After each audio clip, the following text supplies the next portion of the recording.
पाटलीनबाईला रोज बघायचो. त्यांच्या राणीला त्यांच्याच हाताने. पाटलीनबाई म्हणाली, फक्त दुरून बघणार आहे का? अरे जरा या राणीला राजा दाखव, तिला गरज आहे. नमस्कार मित्रांनो, स्वागत आहे तुमचं आमच्या चॅनलमध्ये.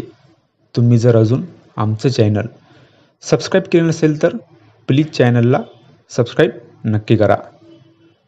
गावात एक जुनाट पण भव्य वाडा होता. त्या वाड्यात गावातील श्रीमंत आणि कडक स्वभावाच्या पाटलीनबाई राहत होत्या. वाडा मोठा असल्यामुळे घरकामासाठी त्यांना एक विश्वासू माणसाची गरज होती. तेव्हा गावातला उमेश कामाच्या शोधात होता. घरची परिस्थिती बेताची असल्याने त्याने पाटलीनबाईच्या वाड्यावर काम मागितले. पाटलीनबाईने उमेशची थोडी चौकशी केली आणि त्या उमेशला म्हणाला, काम करशील पण प्रामाणिकपणे आणि मन लावून. उमेशने होकारार्थी मान हलवली. दुसऱ्या दिवसापासून तो वाड्यावर काम करू लागला. अंगण झाडणे, पाणी भरणे, बाजारातून सामान आणणे अशी अनेक कामे तो मनापासून करू लागला. काही दिवसांनी पाटलीनबाईंना जाणवले की उमेश इतर कामगारापेक्षा वेगळा आहे. तो कधीही काम टाळत नसे आणि कोणत्याही गोष्टीचा गैरफायदा घेत नसे.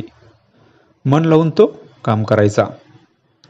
पाटलीनबाई त्याला म्हणाली, उमेश, तू खूप चांगला मुलगा आहे. तुझा प्रामाणिकपणा मला खूप आवडला. तो आता माझा खास आहे. तू माझ्याजवळच राहत जा. पाटलीनबाईने उमेशला आता जवळच ठेवलं होतं. उमेश आता पाटलीनबाईच्या आसपासच राहत होता. पाटलीनबाई जेवढ्या स्वभावाने कडक होत्या तेवढ्याच दिसायला सुंदर होत्या. पण त्यांचा नवरा नेहमी बाहेरच्या दौऱ्यावर राहायचा. उमेशला वाटायचं की पाटलीनबाई किती सुंदर आहे आणि त्यांचा नवरा त्यांना सोडून कधीही बाहेरच राहतो. सकाळी सकाळी उमेश झाडू मारत मारत पाटलीनबाईच्या बेडरूमकडे गेला. बेडवर पाटलीनबाई अशी होती की तिला बघून उमेशचे डोळे चक्रावले. कारण पाटलीनबाईच्या अंगावर तर काहीच नव्हते.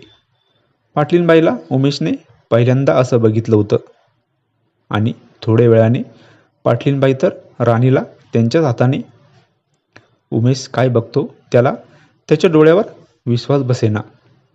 त्यानंतर रोजच असं उमेशला बघायला भेटत होतं.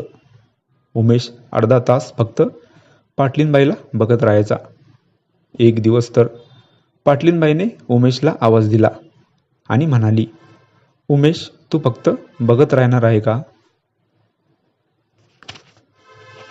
पाटलीनबाईचा आवाज ऐकून उमेश दचकला आणि पटकन तिथून निघायला लागला. पाटलीनबाईने परत उमेशला आवाज दिला, उमेश, बेडरूममध्ये ये लवकर. उमेश भीत बेडरूममध्ये गेला.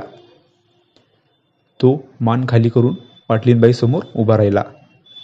त्याची मान खाली होती पण डोळे तर पाटलीनबाईवर होते. पाटलीनबाई म्हणाली, अरे वरती बघ. उमेशने वरती बघितलं. पाटलीनबाई म्हणाली, मला माहीत आहे तू रोज पण बघतो. मला फक्त बघतच राहणार आहे का? अरे जरा या राणीला राजा दाखव, तिला गरज आहे. पाटलीनबाई जसं उमेशला बोलत होती त्याला तर काहीच सुचेना झालं. नंतर पाटलीनबाईनेच त्याला जवळ ओढलं आणि त्याला आता रोज पण तेच काम दिलं होतं. पाटलीनबाई त्याला दुसरं काम सांगतच नव्हती. उमेशला पण आता खूपच उत्साह येऊ लागला पाटलीनबाईकडे कामाचा. ही कथा पूर्णपणे काल्पनिक असून वास्तविक जीवनाशी काहीही संबंध नाही. ही कथा फक्त मनोरंजनासाठी आहे. मित्रांनो, कथा आवडल्यास चॅनलला सबस्क्राईब करा. धन्यवाद.